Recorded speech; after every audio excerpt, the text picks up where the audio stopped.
ආයුබෝවන් සුබ දවසක් මංගල මිනිමුතු ජ්‍යොතිෂ නාලිකාව තුළින් මම අද කතා කරන්නේ 2026 වර්ෂයේ ජනවාරි මාසේ 12 වෙනිදා සිදුවෙන සුවිශේෂී ග්‍රහ මාරුවක් ගැන ඔබ දැනුවත් කරන්නයි.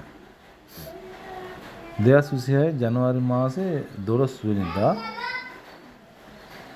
හවස සිකුරු රහතුමා සෙනසුරට හිමි මකර රාශියේ බලවත් වෙනවා. ඊටම සුවිශේෂී ග්‍රහ පිහිටීම. මේ විශේෂයෙන් මීන ලග්න ඔබට ඊටමත්ම සුවිශේෂී පිහිටීමක් වෙනවා.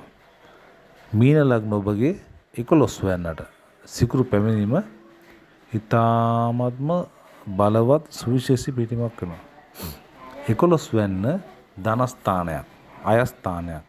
අයස්ථානයට සිකුරු පැමිණීම ඊටමත්ම සුබදායි වෙනවා. ඒ වගේම යහපත් වාහන, ලස්සන වාහන ගන්න මීන ලග්න හිමියන්ට හිමි වෙනවා. ඉතින් මේ අවස්ථාව කිසිම කෙනෙක් අතහරින්න බෑ. සුවිශේෂීම අවස්ථාවක්. මේ මීන ලග්නය ඔබට සිකුරු 11 වෙනි බලවත් වීම කවදාවත් අතහරින්න බෑ මේ අවස්ථාව. බොහෝ සෙයින් මේ අවස්ථාවෙන් ප්‍රයෝජන ගැනීම තමන්ගේ ජීවිතේ නොලැබෙන අවස්ථාවක් වෙන්න පුළුවන්. මේ අවස්ථාව ප්‍රයෝජන ගන්න මම සියලු දෙනාට මතක් කරනවා. සියලු දෙනාටම තෙරුවන් සරණයි.